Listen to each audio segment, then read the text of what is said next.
Though we're not going to have time to go into a lot of the specific doctrines that are part of the Islamic faith, it is important to understand radical Islam, that you understand jihad and that you understand the history of jihad. Because the radicals are pursuing jihad against the West according to their understanding of what is required of them if they're going to be faithful to the teachings of the Quran and to the example of the Prophet. So we're going to talk about some more history. Jihad, the conquests that occurred historically in the name of Islam. After the death of Muhammad, the armies of Islam continued to open. The Arabic word for open is Sfath, the lands beyond Arabia, for their rule in the name of God. And the way we would say this in Western parlance is they conquered territory, occupied territory, and it became part of the House of Islam, a concept we'll talk about, the Dar al-Islam, the House of Islam. Muslims themselves referred to these wars of conquest as jihad. There are places in the Quran where jihad is used, and it seems to be referring to a spiritual struggle. But most of the times when you read about jihad in the Quran, it is clearly referring to war, holy war, in the name of Allah. The word literally means striving. And in the Quran, it often refers to fighting in the name of God. As I said, sometimes not so clearly so. As the tradition developed in the Hadith is the records of the life, sayings, actions of the Prophet Muhammad that have been passed down through tradition, some considered more reliable than others, collected in the Hadith. If you're talking about the holy books of Islam, the Quran is above all, and we'll talk about that. But second in importance is the Hadith, because the Hadith contains the Sunnah, which is the example of the Prophet. Though Muslims do not believe Muhammad was perfect, they do believe his life is an example to be followed by all faithful Muslims.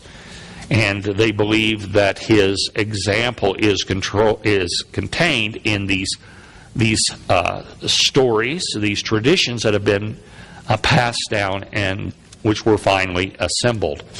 Some of them, if it goes back to someone like Aisha, his wife, are considered very authoritative, very important hadith. Some of them are considered less reliable, but they're all important. Also contained in the Summa would be information from his early biographers.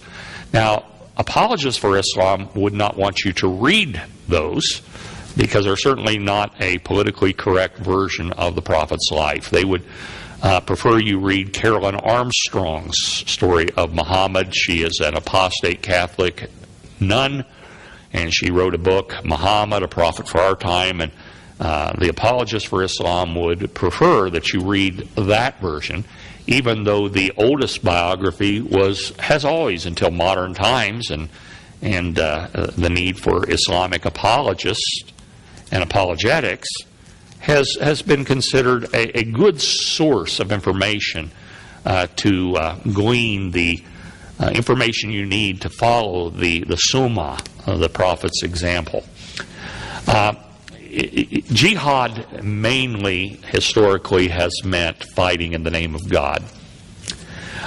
Rules were elaborated for fighting in the name of God that could be compared to our idea of a just war. So Muslims were probably among, they were the second. The Jews have some rules of warfare too. But there are actually rules as to how jihad is to be waged. Now, apologists for Islam will tell you that Islam believes in self-defense.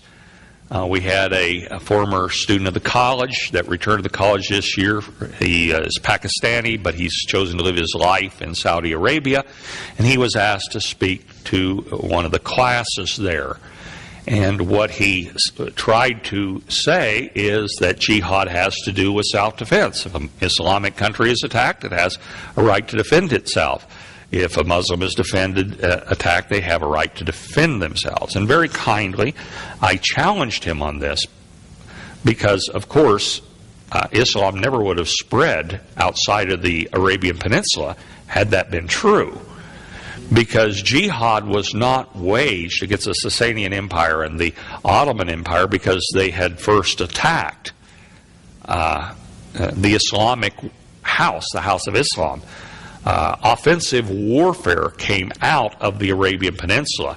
So certainly the Quran would teach that Muslims have a right to self-defense, and some of the portions of the Quran that speak to this that are cited by the moderates are there.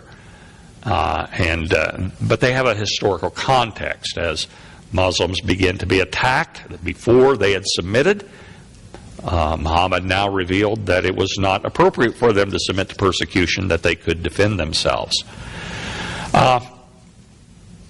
Yes, like all of us, Muslims do believe they have a right to defend themselves.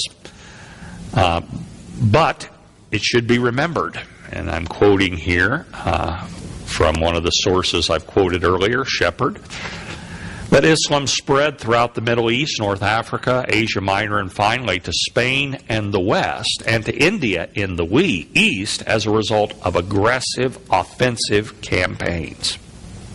As a matter of fact, the bloodiest war in the history of the world was the Muslim conquest of India. So it was also a long contest. Now, these military campaigns, this is my own thought, no quotation marks, these military campaigns were led by Muslims against people who posed no threat to Islam, against people who had done nothing to harm Islam. In fact, in many cases, the people subjugated during these wars had not even heard of Islam, or very little of it, until suddenly the armies of Islam showed up ready to conquer them. I mean, this wasn't an age of the internet. This was not an age of television where the news cameras were there to show that an army's marching your way. You're living your arm and you notice your life normally, and you notice a dust storm on the horizon.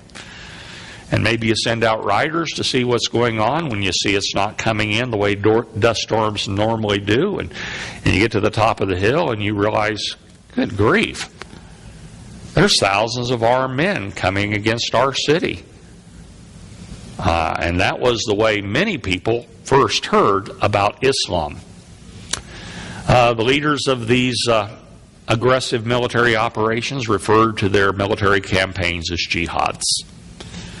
And the word came to be known in the West as news would spread of what was happening.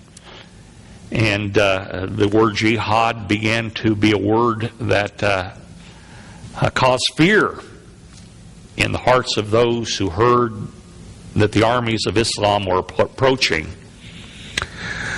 Muslims are allowed to attack kafirs, according to the Quran and according to the Hadith. That would be unbelievers who refuse to submit to God. And so they would approach a city and they would say, we call upon you to surrender and submit to Allah. If you said, no, we're not going to do that, we have gods of our own, thank you very much, then the Muslims had permission to attack these unbelievers until they were either killed or until they submitted. Remember, Islam does not mean peace. Islam means submit. In order to do this, they would first, according to the laws of warfare that exist within Islam, they would invite them to accept Islam, and they would only attack if they refused to do so. and they could accept Islam, or they could submit then to dhimmi status. This is something that was developed when the Jews in the northern oases north of Yathrib were subdued. They were allowed to live, but they had to give 50% of their income to the prophet. That was dhimmi status. It is a tax that is imposed on non-believers. It hasn't always been that steep. 50% was pretty oppressive. And they could live on Muslim lands then under a covenant of protection, as long as they submitted to dhimmi status and paid the appropriate tax. They could live, and they could practice their trade. And when the dhimmi tax was a little lower, it became somewhat attractive. Jews actually found it better than what they had under living as Jews in Christian Europe. The kind of jihad we're talking about, the offensive jihad, the conquest, is not mandatory on every Muslim. This is why you do have vast amounts of Muslims who are not waging offensive jihad against the Kafirs. They're not required to do this. However, once Muslim land is invaded, jihad becomes an obligation, becomes a duty for all Muslims. Now, this is going to be important to understand. This does not mean that every Muslim must take up arms and fight, but it means that every Muslim must in some way be supportive of the effort to drive the infidels off of Muslim land. Maybe it would be in your prayers. Maybe it would be through your giving. Maybe it would be through taking up arms. But you must understand, if the land of your fellow Muslim has been invaded, conquered, that you have to have more than a platonic love for your brethren who are now oppressed. And you must, in some way, accept the duty of jihad, the struggle against those who have conquered the land of Islam. Now, here's where it gets interesting. Those places that are not yet under the authority of Islam which is called the Dar al-Islam, have a special status. Now, these are some terms you need to know. Dar al-Islam means the house of Islam. Every place that has not yet been conquered by Islam is known as the Dar al-Harb, the house of war. And until the entire world submits to Allah, to Islamic monotheism, there is jihad, a struggle against the house of war. A professor I audited a course years ago, who received his doctorate for his work in the area of Islamic studies, said that the real force of Dar al-Harb is the land, the house we are at perpetual war with. And so the Islamic world, moderate or radical, believes in the ultimate triumph in time, space, history of Islam. Their vision for the world, just as we believe that someday the entire world is going to be ruled by the Lord Jesus Christ after he returns, the Islamic vision of the end is that there will come a day when the entire world will submit to Islamic monotheism. The entire world will submit to Islam. And it doesn't matter if you're moderate, doesn't matter if you're a radical. This is your picture of the end. This is what it's going to be. And when all of the world has become the Dar al-Islam, then the world will experience the Dar al-Salam, or Salam. Salam means peace. Islam means submission. Salam means peace. And once the entire world has submitted to God, then the world will be the house of peace. It will know the rule of peace. So until then, the world is divided. The house of Islam, the house of war. And the jihad is the struggle against the house of war until there is no more house of war. Connected with this, Islam has a theology of the land, just as Judaism does. Judaism would teach that the land that was promised to Abraham, Isaac, and Jacob is our land. The song Exodus. The words were written by Pat Boone, but it really captures the Jewish understanding, the religious Jewish understanding of why the land of Israel, the Eretz Israel, matters. And the words of that song say, "This land is mine. God gave this land to me." And so very Orthodox, very conservative Jews would say, we own the land. God has given the land, the Eretz Israel, the land of Israel. It belongs to us. In Islam, once a piece of land has been conquered by Islam, once it has become Islam, perhaps not through conquest, because not all of the house of Islam was conquered through aggressive military campaigns. In Asia, it was conversion. We talked about Indonesia. It was conversion. Sub-Saharan Africa, it was largely through conversion that Islam spread south of the Sahara Desert. But once a piece of land, through whatever means, has become part of the house of Islam, it belongs to Islam forever. So go back to the idea of jihad. I have a responsibility when because not all Muslims are Arabs, whenever Islamic land is conquered, it's still our land. And we must struggle until the land returns to its proper order and once again is visibly part of the house of Islam, though it has never ceased to be that, no matter how long it has been under the control of others. Can you understand why there would be some problem between devout Muslims, actually between all Muslims, and Israel? Two people that believe they have a God-given right to the same piece of land. How do you negotiate that? Well, most of Israelis are not religious, so there's room for negotiation.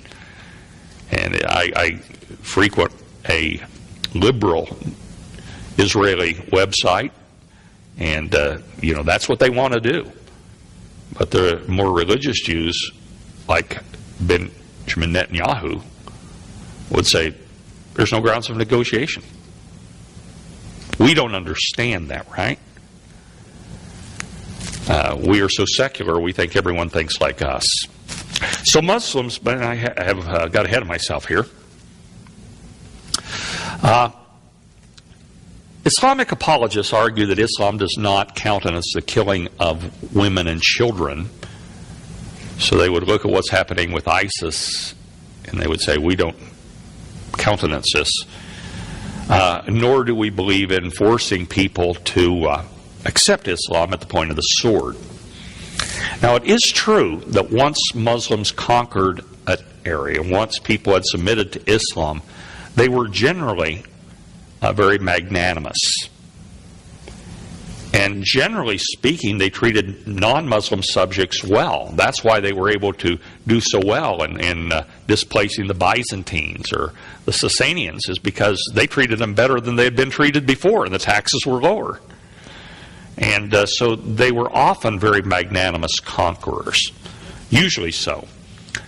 For example, and this is something Christians don't like to think about, it's our little secret that Christians' hobby through the year has been hating and killing Jews.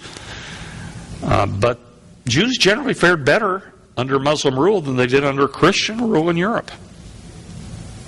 They were better off. They could live their lives and be left alone by going to the Muslim world and submitting to demi status and paying what was generally a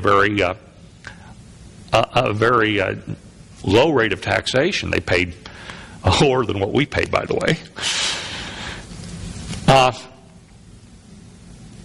However, it's also true that Muslim conquests were sometimes, and I would say generally, quite brutal. If you didn't submit, they went after you. What you're seeing with ISIS today is not untypical of the way it was when Muslims went to war against those who refused to submit. There were massacres. Women and children were sometimes killed, and everyone's been shocked that ISIS actually has procedures as to how women are to be raped and who can rape them, who can have a sex slave. Hey, that's the way it was. If you want to know what it was like when the Muslims came, when someone refused to submit, and they went to war against them, and what they did in forcing them to submit after they had conquered these people who had refused to submit, it was quite brutal. It was war. Now, the fact is, they often didn't have to do that because people heard what they did in the last city. It's part of ISIS strategy. So what we did over here, are you guys really going to fight against us, or are you going to submit? It is a pretty good method of getting people to say, okay, you be in charge, just let us live our lives. And so it's a half-truth, a partial truth. Islam was often a magnanimous conqueror. And after they had finally forced people to submit, it was generally better than what they had had before. But that process was not always pretty. It also is true that they did not force people to convert to Islam at the point of the sword, but it sure was to your advantage to do so, even economically. If I'm a Muslim, I don't have to pay taxes. If I continue to be a Christian, I have to pay taxes. I think I'm going to be a Muslim. It made some sense. It's also true that people were not generally forced to accept Islam. There were occasions when it did happen. They were the exception, not the rule. Submission was more the goal. As a matter of fact, in the early conquests, they didn't even give people the choice of converting to Islam. That came later. As people they conquered said, well, we'd kind of like this new religion, kind of interests us too. So they had to make some accommodation for them. But in the earliest conquest, it was submit and pay the demi. So, more often, people were induced to accept Islam, as I was saying, through the difficulty of demi status. If I can become a Muslim, I don't have to pay the demi. There were social advantages to becoming a Muslim. And sometimes there was genuine conversion. A sect of Islam known as the Sufis were particularly effective in this, and most of the missionary work that has been carried out was through Sufis who were involved in trade. This is how it happened in the Orient and in sub-Saharan Africa. I've said this to people, if every Muslim was a Sufi, we wouldn't have radical Islam. They're an important part of the history of Islam. Unfortunately, they are not the dominant force in Islam today.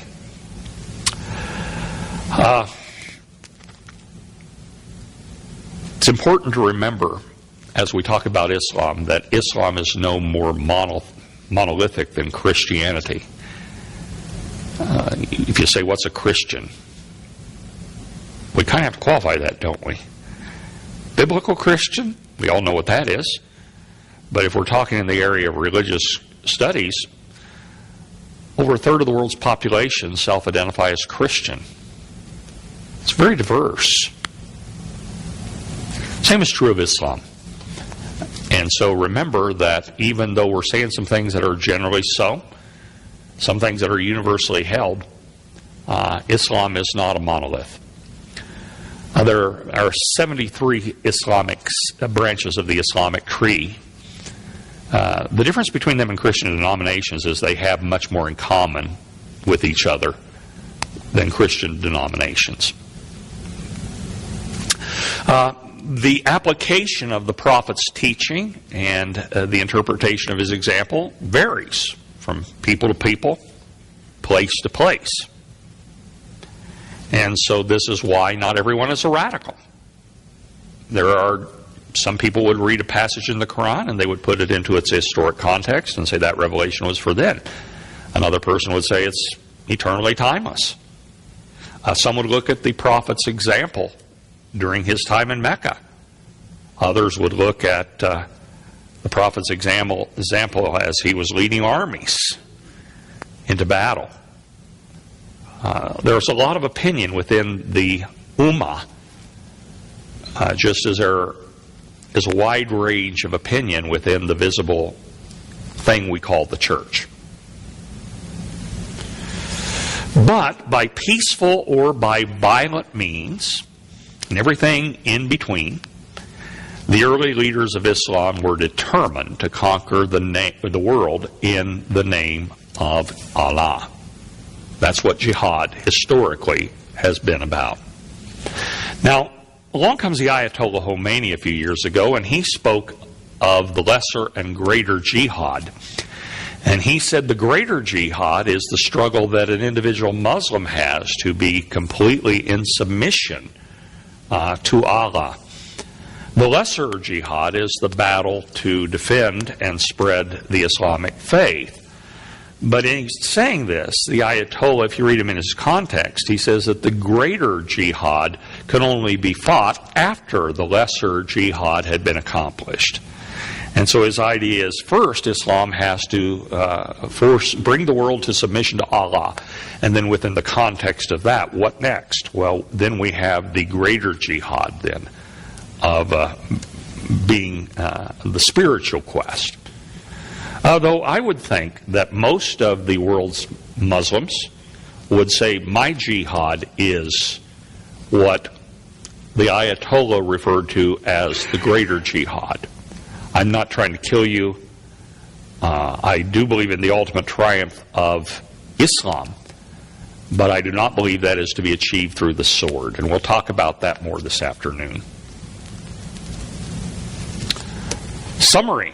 Islam has a history, and for most of that history, and for millions of Muslims today, jihad means holy war against the Dar al-Harb. Radical Islamists take that word war, jihad, very seriously. They believe it is their religious duty to wage war until the world submits to Allah, to Islamic monotheism.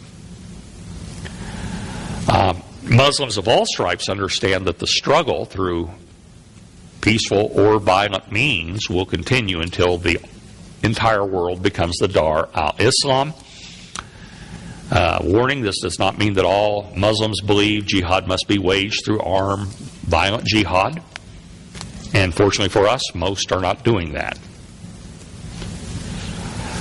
This is a Jewish thinker Israeli thinker by the name of Avi Lipkin. He's very popular in evangelical circles, some evangelical circles, because he reaches out to evangelicals and tries to help them understand the Israeli point of view. And he has a number of lectures you can find on YouTube, and when she talks about jihad and current events in the Middle East, he's a good source. He makes a distinction between what he calls evolutionary Islam and revolutionary Islam. And I think this is a good distinction to keep in mind. Evolutionary Islam is where most Muslims are today. And they believe that the ultimate aim of Islam, which is that the world will eventually become the house of Islam, they believe it can be achieved through evangelization. And Islam is spreading that way. It's both Christianity and Islam are experiencing exponential growth in the majority world. The growth rate of Islam is faster than Christianity, and it is probably going to pass Christianity within the next few decades. So about a third of the world is Christian of one shape or another, and most of the world, if Christ tarries, is going to be Islamic within 40 years. It will be the world's majority religion. Immigration. The idea is we're going to move to a country, and once there, we're going to have more kids than the natives. And eventually, we're going to be the majority. If you look at demographic trends in Europe, that's what it looks like. And there are countries within 40 years that will have, if present growth rates continue, because the native European population is not replacing itself, it's going this way. The Muslim population within Europe is growing exponentially. Within 40 years, there are countries in Europe which will have an Islamic majority. And then through the existing democratic structures, the parliaments and so forth, Sharia law can be imposed on the country, and the country will be forced to submit to Allah. And some would say through immigration that can happen. And so when you see really what's happening now, a mass migration, many of these people are seeking to fight jihad through other means. In India, they speak of what they call the baby jihad. Because Muslims can have up to 4 wives, they are having lots of kids. And even though Hindu families are large, the growth rate of Islamic families is such that Islam is growing force within India, and they're projecting that it could be 20 to 25% of the population within a generation, a 40-year generation. And that means they will move in the lifetime of your children, if Christ tarries, from being 12% of the population of India to 20 to 25% of the population. And the radical Hindus are saying, because they're looking long term, this is jihad being fought against us through babies. This is baby jihad. So through evangelization, immigration, and multiplication, the evolutionary wing of Islam, which we could also call moderate Islam, believes that the ends of Islam can be obtained without bloody warfare. Opposed to that is revolutionary Islam. The ultimate aims of Islam are to be achieved through all means. They would say, yeah, great idea. We like this evangelization thing. We like this immigration thing. We agree that our women should have lots of babies. But it also includes the sword. And most importantly, it includes the sword. That the world must be driven to its knees through the use of warfare, including terrorism, when the armies of Islam are not strong enough to meet the armies of the kafir in open battle. And so I think this is a good distinction. I think Lipkin has presented something here that's useful to us in understanding the difference. Most of the world's Muslims are moderate in that they believe in evolutionary Islam. Through evolution, we will eventually become what God intends us to be. And then you have the revolutionary Muslims.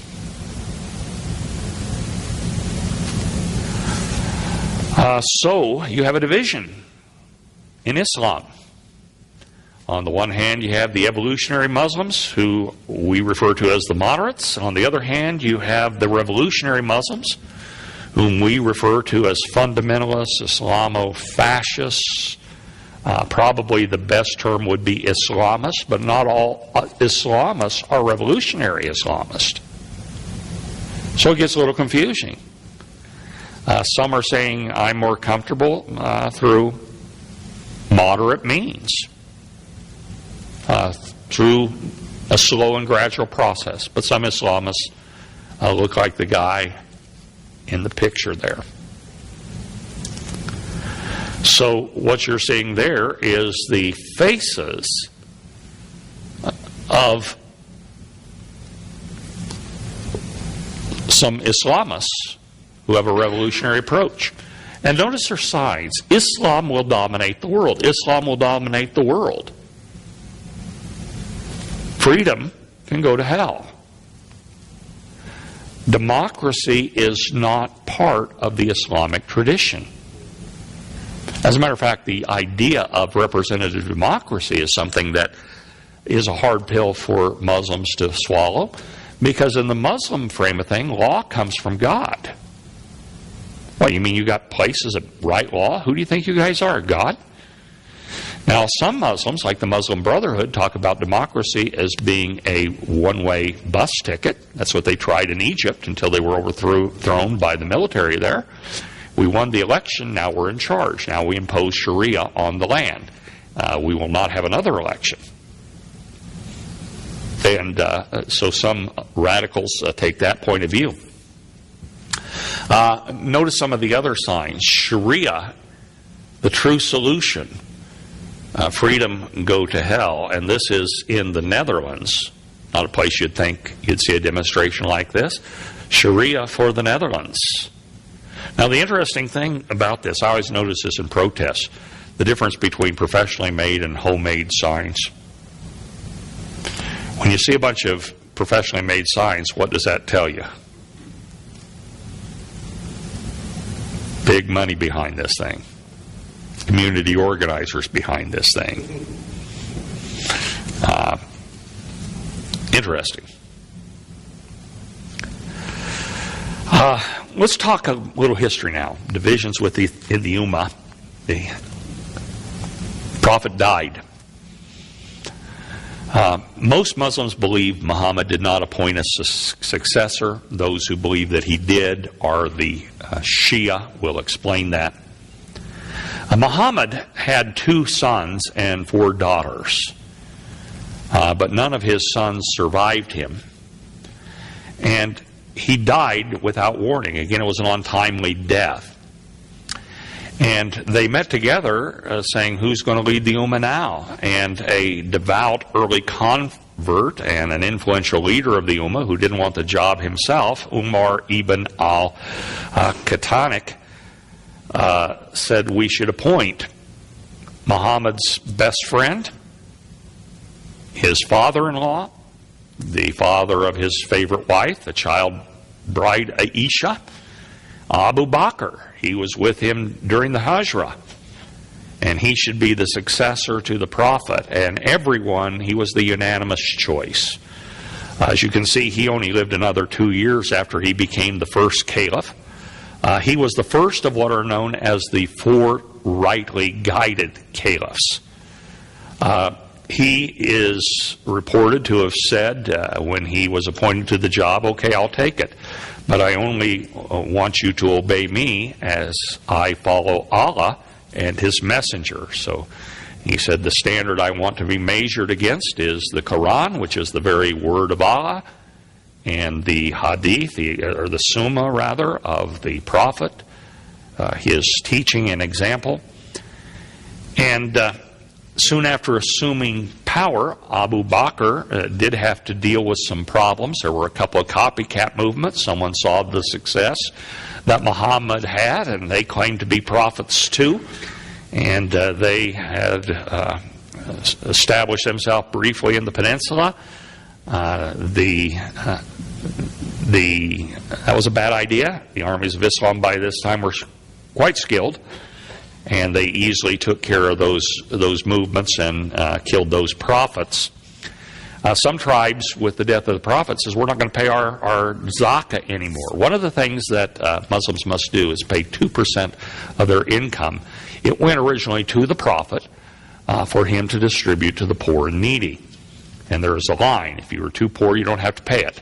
You receive it. And Muhammad apparently did this, and this is something that is done in places where ISIS takes control, for example. They actually do, very much like the old pattern of the mobs, the ethnic mobs in this country. One of the reasons, for example, the Italian-American community in New York was so loyal to the various mafia families is because they did a lot of social work. They did a lot of good. They would buy groceries for people. The unions in Chicago, the political machine in Chicago did a similar method to consolidate their power. But the giving of the distributing of the zakah is something that is very carefully and very faithfully done to this day. And one of the things the radicals can say when they take over a place like the Gaza Strip, Hamas, is they're more faithful. We take care of you. You know, the people who were before you here, PLO, they did not fairly distribute the zakah and so forth. This tax was paid to the leader of the Ummah. And some people says, Muhammad's dead. We don't think much of this Abu Bakr. We're not going to pay our tax anymore. We're not going to pay 2% of our income. Well, that had to be dealt with. And through force of arms and diplomacy, it was dealt with.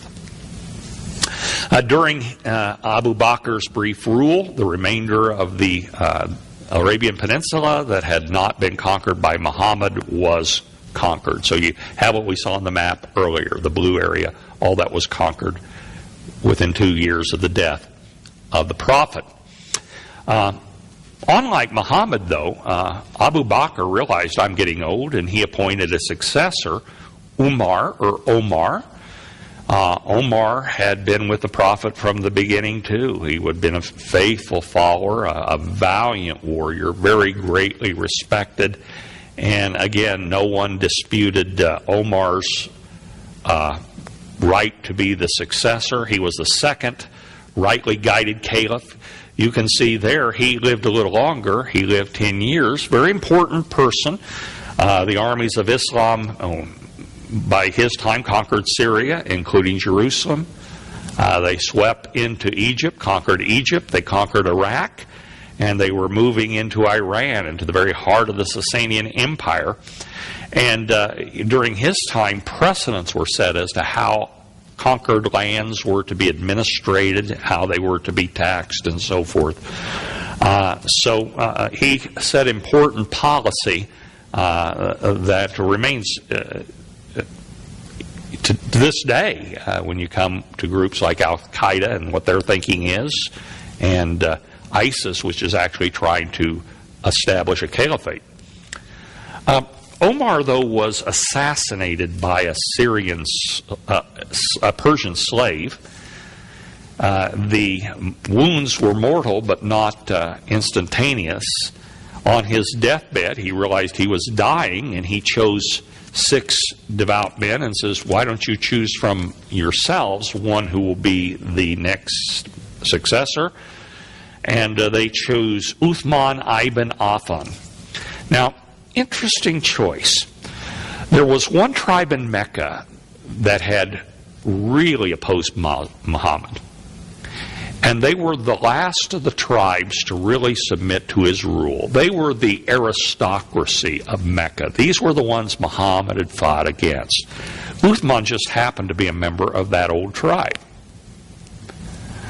This is going to create some problems because he began to show favoritism.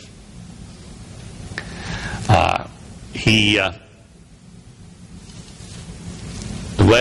himself accepted Muhammad a little later than the others. He is remembered as being a strict adherent to the Quran and upright as a leader, but Well, before I get to that, it was under his leadership that the Quran was compiled in its present form, where they said, okay, we have all these disparate fragments of the Prophet's teaching, let's put them together in one volume. And so that was Uthman's greatest contribution, certainly, to Islam. The jihad continued, but it slowed down because the expanding house of Islam needed time to absorb and assimilate that which had been conquered. Outside of Arabia at that time, the Muslims were a small but very effective ruling class. They had not made efforts to convert those they had conquered until the time of Uthman. They had to pay the dhimmi and so forth. But conversion began under him. He had relatives, though, in the Umayyad tribe. And they begin to say, hey, we should have some special privileges. We've always been the leaders of Mecca. And there was increasing discontent because he was showing favoritism. And finally there was a rebellion, and Uthman was killed. At the time of his death, the Islamic world looked like this. You can see that they had been very aggressive and very effective in subduing a large portion of the Middle East to their rule. They appointed, there was a mutiny, then an assassination that led to the killing of Uthman. It's called the First Fitna, or Civil War.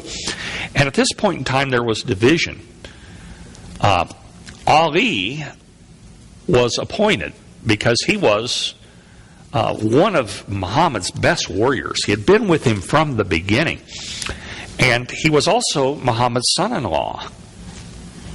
He was the husband of Fatima. And they'd had sons. And so the argument was being made, he is the rightful successor of the Prophet and blood descendants of the Prophet. The sons of Fatima should be the caliphs. They are the rightful caliphs. And there was a story that began to circulate that Muhammad had actually appointed Ali to be his successor. But Ali had not made a big issue of it because he did not want to cause division within the Ummah. And so he had accepted the rule of the others. So the claim began to be made that many of Ali's supporters were claiming that his rightful position had been usurped by others, and that he is the one who should be recognized as the rightful caliph, the rightful successor of the Prophet. Well, there began to be demands that were being led by the lovely and talented Aisha. You remember her? She was saying we need to avenge the assassins of Uthman. And you can see a little tension here. What's happening? Fatima is kind of become the leading lady of Islam. Well, the deal was that position had been held by Aisha. She ruled the harem. She was the favored wife. She was the daughter of Abu Bakr, for crying out loud. And now Fatima and her husband Ali are in charge. Where does that leave her? Well, she's not without friends. And so what she did at that time is she gained the support of two of her husband's close associates, Taha and Zubair. And they made a little trip to Syria, not her, but they did. And they met with the governor of Syria, Muawiyah. And he, like Uthman, was a member of the Umayyad clan. A large, powerful, influential clan that had resisted Muhammad. And so they heard what had happened, and they heard that a new man had been appointed, and with a lot of conniving, they decided that Muawiyah should be the new caliph. And so the armies of Muawiyah came from Assyria. from Syria. And once there, they were met by the lovely Aisha. And the armies of Ali came together to meet, and they had a decisive battle at a place called Siffin. It's called the Battle of the Camel, because Aisha watched the whole thing from the back of a camel.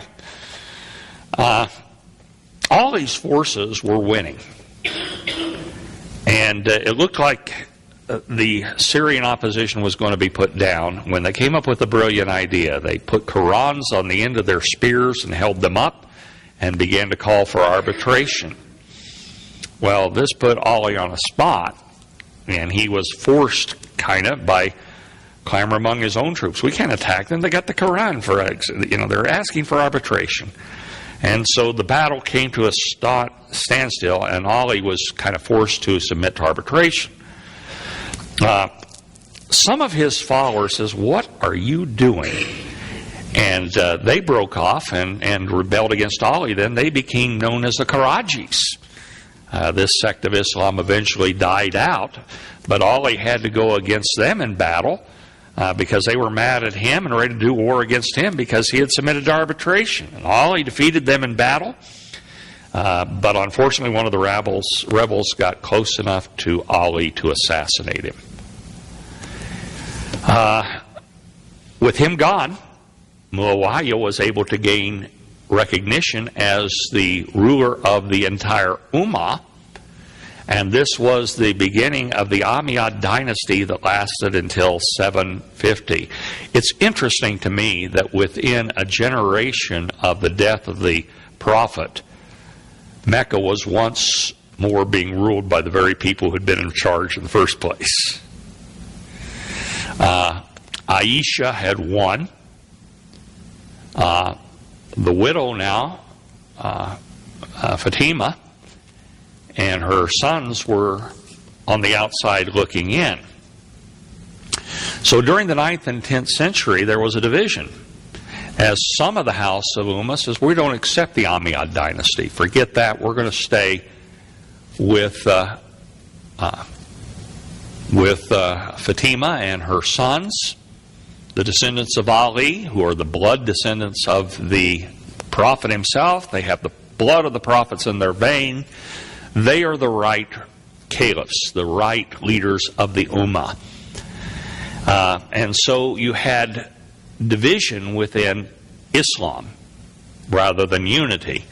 Amazing. Muhammad's great contribution was being able to unify the Arab tribes, and he had not yet completely returned to dust when you begin to see division within the Ummah again.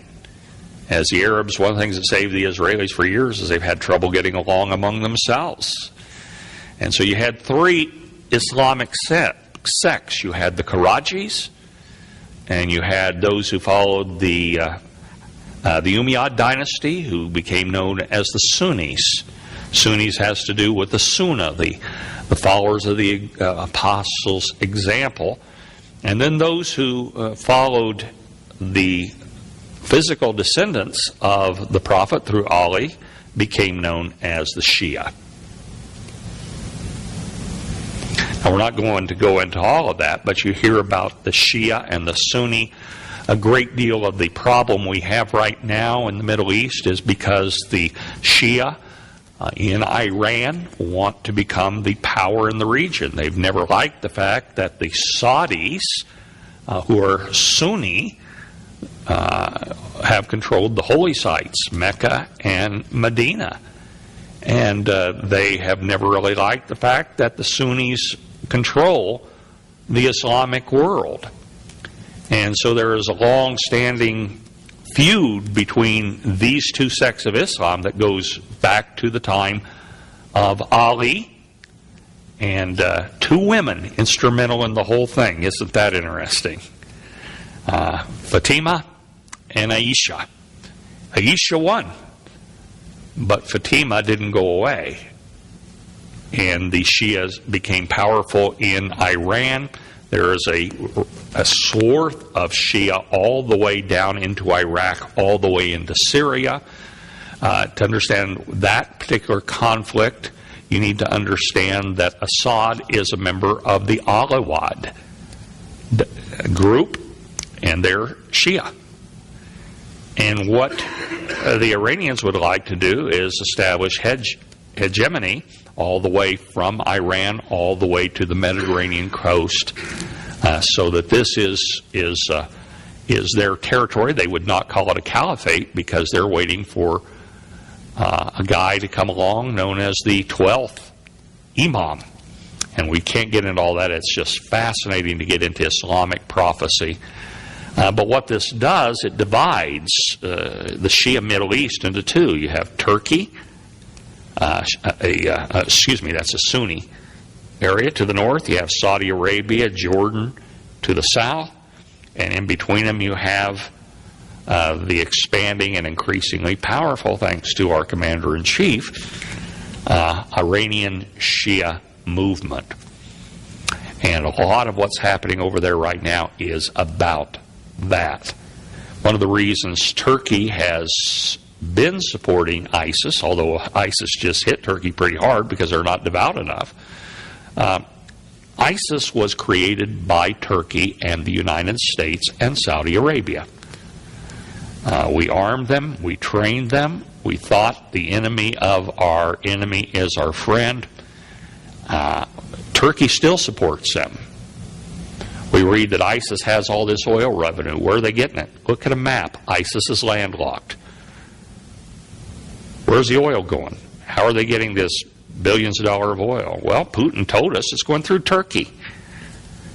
Why is Turkey ambivalent at best about ISIS? It's a buffer between them and Iran, and they're battling to keep Iran from connecting that corridor all the way to the Mediterranean. They don't want there to be a division, us up here, Egypt, the other Sunni powers to the south, and we sure don't want Iran to control Saudi Arabia. Well, in Yemen, Iran is arming Shia rebels. The oil fields in Saudi Arabia, the population around them is primarily Shia. And so you have a making of a civil war there that could bring down the House of Saud. And what Iran would love more than anything else is not just to control all the oil in the region, which they would. That is, of course, a goal. But they would control Mecca and Medina. They would control the heart of Islam. And when you have people that have a religious point of view, believe me, that is a bigger issue than the oil fields. That's it. It's lunchtime. Let's have a word of prayer, and you can ask questions around the table, all right? Father, I thank you for this introduction we have given to Islam, and now as we enjoy fellowship with one another, we ask your blessing on our fellowship and on the food that's been provided for us, and on the afternoon sessions as well, as we get more specific and talk more about radical Islam. We pray this in Jesus' name. Amen.